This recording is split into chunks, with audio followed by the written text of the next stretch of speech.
My name is Adam Tazzy. I'm a photographer, and today I'm here to speak about how photographers get into the industry and drop 1-2 little gems on how to start up. So my best advice for someone who's starting up, I would advise you to start off with your phone. Any phone will do, any phone is good enough. Just to practice, get used to having an eye for things. For example, finding who you're going to take pictures of, finding different settings. And then if you're looking to invest in a camera, I'll say the best startup camera is RX100 Mark III.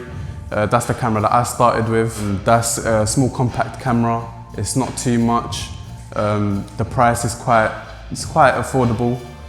Once you get that camera, it's pretty much easy to use. Currently I'm using that. It's good for portraits. The downfall to that is just I can't actually be more flexible with motion shots. But to start off with, it's good for portraits and just finding your niche and knowing what kind of photographer you are. I would say get that camera, just learn, do your thorough research on it though.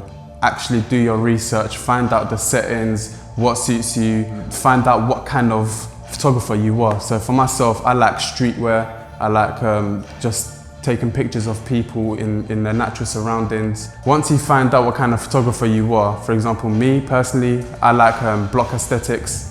I like to take pictures of people who's in the fashion industry, are usually people who like to wear fashionable clothes, people who like, for example, resellers, all these people that like their Jordans, their trainers, their baggy clothes, artwear. Once you get your camera, I would highly advise you to sync the date and time. It sounds really stupid, but once you're transferring the photos onto your laptop or Mac or whatever, it's really easier to manage your photos. Once you sync the date and time, go to your exposure settings and adjust it so you can do it manually with the lenses. So when you're outside, the light and stuff, you have full control of it. Just experiment with the settings really. Once you do that, I would highly recommend you to just hit up as many friends, as many people as possible. Just practice, practice, practice. Don't charge anyone, just ask them, can I do this for you? I'll do it for free, I just want to practice, get some more experience. And once you do that, that's when you can actually set yourself for more business related conversations. You can feel more comfortable, more confident. And then once you go to these brands, you know your worth, you know your price, you know what you're going to produce for them. And yeah, another pointer is, don't feel like you're a rubbish photographer if you have bad lighting in your photography.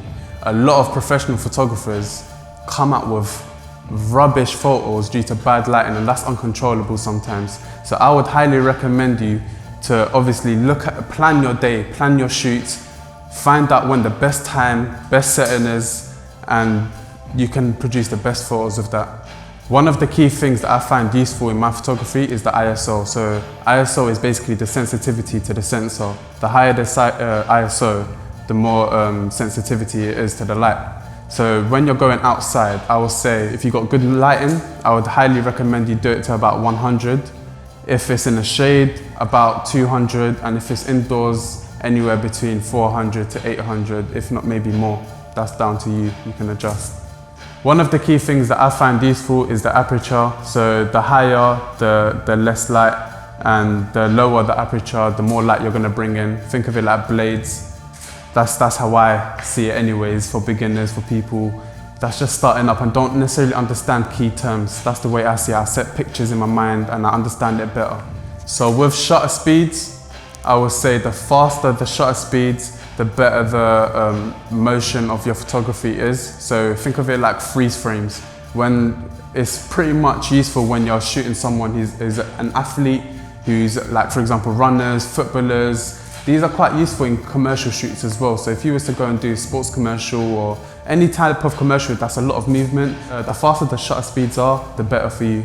If you're gonna do more portraits, I would highly recommend you to have slower shutter speeds, obviously, so that the background is less blurred. For someone who doesn't want to capture motion shots, I would say that slower your shutter speeds. For example, if you was going to do photos of paintings or time-lapse or face, then the slower the shutter speed should be. You can slower down your shutter speeds for more artistic shots. for example, like light painting. Like if you've ever seen photos of traffic lights and it's almost like it's dragging all around the whole road, that's when it's most useful.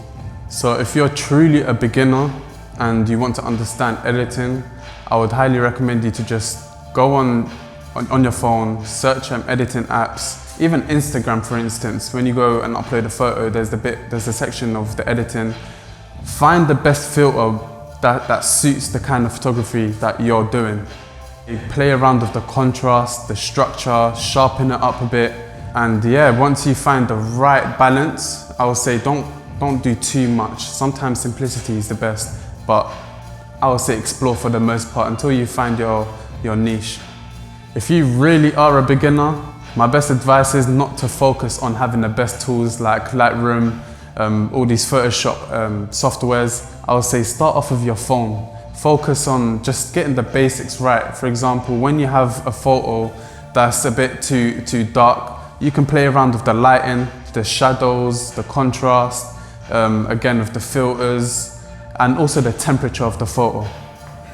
Another important thing is to never forget that marketing side of things is so key. A lot of people fail to forget that. In terms of how to market yourself and push your content out there is so vital. Instagram is probably one of the best apps out there to use as your portfolio. I would highly recommend you to find the best format for your page. So for me, I like to have like a nice white background. I like my pictures to be nice and bright and bubbly. Once you find your style, then it's easier to push out there and people to understand who you are and what kind of photographer you are. Once you have the foundations right, that's when you can start making sure to push your content out there to as many people as possible, using the right hashtags, making sure you ask your friends to share it, making sure you DM people that you don't know and telling them, look, this is my photography page. I would love to maybe arrange a day so we can shoot. All these little things play a big part in it, but again, these are the basic things, but it takes you so far.